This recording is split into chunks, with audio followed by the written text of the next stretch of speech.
We had a lovely scenic drive from Cleveland up to Sandusky, Ohio, where Cedar Point is. It was about an hour plus, give or take, if you will, for that drive up there. We spent about overall 2 days there. October 9th was a partial for evening because that's where we did the Halloween stuff. And then we had all day on the 10th, and then the 11th was a partial day because we did morning, and then we had to drive down to Mason, Ohio to Kings Island. You can either purchase a one-day park ticket or you can purchase an annual pass.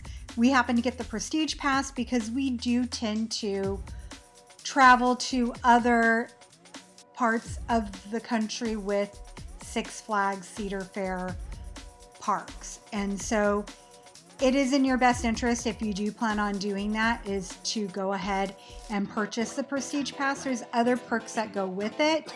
Those perks include free general parking, 2 free bring a friend ticket for the year, free fountain beverages, food and merchandise 15% off, access to the Prestige Lounge, and most of all, the best part is you get 1 free fast lane for every day that you go.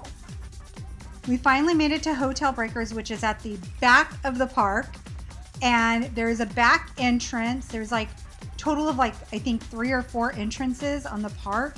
We have stayed at Hotel Breakers before. That was our last trip we went, and it's a very nice hotel. Make sure that you check in on the website here and there because you never know what discounts or deals they're going to have.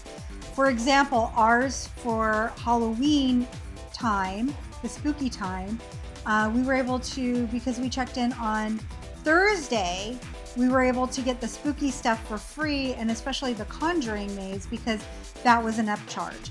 But we got a good deal on the hotel, and as you can see here, they have a whole bunch of different discounts and deals that you can take advantage of.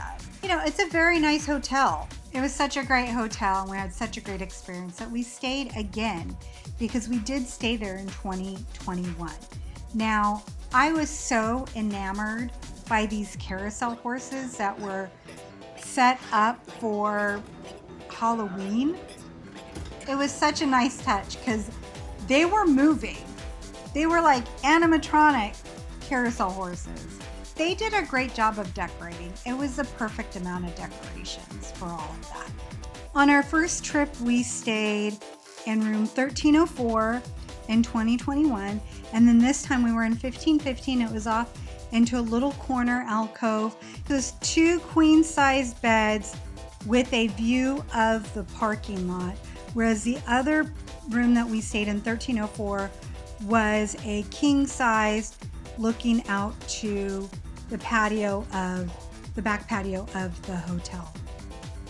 We also get fast lanes, 1 free each for our pass. So I get 1, Matthew gets 1.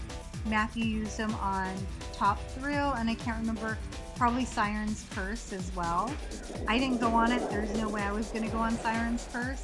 It had already broke down and people had to be evacuated at least 5 or 6 times within a few months of it opening. So I was like, no way, Jose. Now they had some really good scare zones. We ended up having the barbecue again at the place. Like I said, I didn't take many photos. These are what little I have. We didn't get to all of the mazes. This was Gatekeeper. The last time we were there, it had broke down. They were waiting on a lift of some sort. So I'm glad that Matthew was able to ride it this time as opposed to last time, which again, Sky Rush and this one just decided to give us a lot of grief. So we had a really good time. We got to visit the Prestige Lounge. That's outside. The one thing I would say is that the Conjuring Beyond Fear was not worth the time or the money. Like, it was a full-on like escape room type experience where you went to different rooms. They gave some kind of story, and there was a part where we had to get on our knees, hands and knees, and crawl through a portion. I didn't really appreciate that. We really enjoyed this music. It was a lot of ska music, which we love.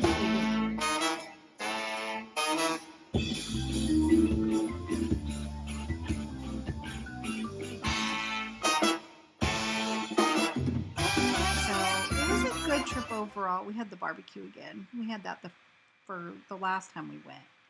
And it's towards the end of the park. I did get to meet Jess Theme Parks before she left for Florida. So that was kind of fun.